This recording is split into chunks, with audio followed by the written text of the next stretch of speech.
What's up, guys? It's Scott from AceofAxe RC. This week on What's in My Kit Wednesday, we're going to be going over my transmitter. Alright guys, welcome back to What's in My Kit Wednesday. Like I said, this week we're going to be going over my transmitter. The one that I use is the Futaba 4PX. It's got 40 model memory, and I've just really fell in love with it. I've been using it for a little over a year, and it's actually improved my driving. I never thought I would say that about a radio or transmitter, whatever you want to call it, but this one actually has. And people that see me race now would be like, this is better? Yeah, a little bit. So, but for me, when I read the original description, it said it's like 0.5 seconds faster, 0.05 seconds faster than the old one. I was like, well, I'm not going to notice that because I'm just a weekend warrior. I go out and race once in a while. But first lap I made with this thing, I immediately noticed that like it felt like I thought about the turn and it went. So I mean, it's that quick. It's really good. We'll go over some of the features on it up close in a second. But yeah, the case, it's worth it. It costs a little bit of money for the case, but compared to how much the radio costs, it's well worth it. Because I used to carry it around in the box that it came in with the styrofoam on top and bottom, and I just never really felt safe carrying it around like that. So this is definitely a huge improvement. So we'll get into this, and I'll show you what it looks like in the case. So here's the radio in its case. So when you open the case, it's, like I said, good quality case. When you open it, you've got a lot of room in here. You've got some compartments that I obviously I'm just not using, but you've got loads of spots for, like this is for originally so you could put the like a lanyard in there or something like that.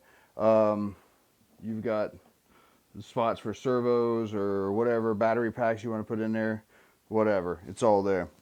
To go over the features real quick, you've obviously got all the wheels on the back. You can see you have the little mouse style button here, end, direct, plus, minus, display, and power. The display button, it's for like if you want to work on your settings but you don't want to power the whole radio up, you can just hit the display button and you can't send it, it won't send out any signals to your cars and stuff, but you can adjust things that you want to do. But for normal, just power on like that. You can see that it's got, you can put your name in it, so J. Scott Curl, and there you go. And GT12, that's a car that's currently loaded on right now. You've got steering trim, throttle trim, channel 3 and 4, your dual rate, the current voltage. I've got, like I said, I've got a life pack in here, so it's at 6.4 right now. It keeps wanting to go to sleep, so sorry about that. It's 10:05. Time's wrong because I haven't said it, but anyway. And then it's on TFHSS is the receiver that I have in the GT12. If it was one of the regular ones, it would be well, my other ones I should say is be SFHSS. It also does fast, but there's only one fast receiver at the time that I bought this that this will work with. So and I didn't have it, so I ended up getting rid of a lot of my fast stuff and went to FHSS, which receivers are mostly cheaper anyway. So you go into model menu, hit model select, and then you can select through which cars you want. The short course 410. So a Mini I race, my Tamiya RM01, my old Sprint 2. I haven't changed that to something else yet. A Wheelies Wheeler, Holiday Buggy, the Zach Speed Capri, and then that's the only ones I've got loaded name-wise in here. But it goes, like I said, it goes all the way to 40. So loads of space in here. And then back to a 1. So when you find the one you want to do, say we want to do minis, I'm racing those tonight anyway. So you hit, or tomorrow, hit yes. And then it gets attacked by a cat. Get out of here, Deco. Anyway, he's going to help. Fair enough.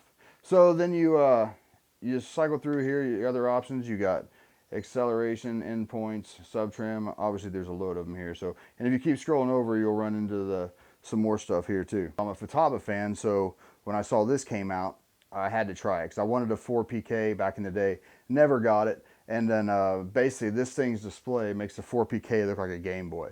So, I mean, this is just really good. It's come a long way. The 4PK is still a great radio.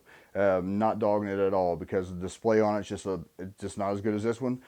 But I got the 4PX and I'm definitely happy with it. And I wouldn't swap it out for anything. It just works really well. And I've always been a Futaba dude, so it just made sense. Again, expensive, but good. So, you know, and that's why this, I don't mind paying a little bit of money for a case because it's protecting something expensive. So. All right, guys, so for the wrap up of the 4PX, it's no surprise. I'm really happy with it. I've been using this thing for a long time now, and I just love it. It fits really well for me in the hand. It's kind of hard to drive with one hand because of the drop downs, like, kind of pushes it away. But I mean, it can be done, but it's a bit of a pain. Why would you drive with one hand? Well, if you're filming with this hand, you're kind of driving, or if you're carrying stuff out of the woods and you're driving one of your cars, it's kind of a pain to do that.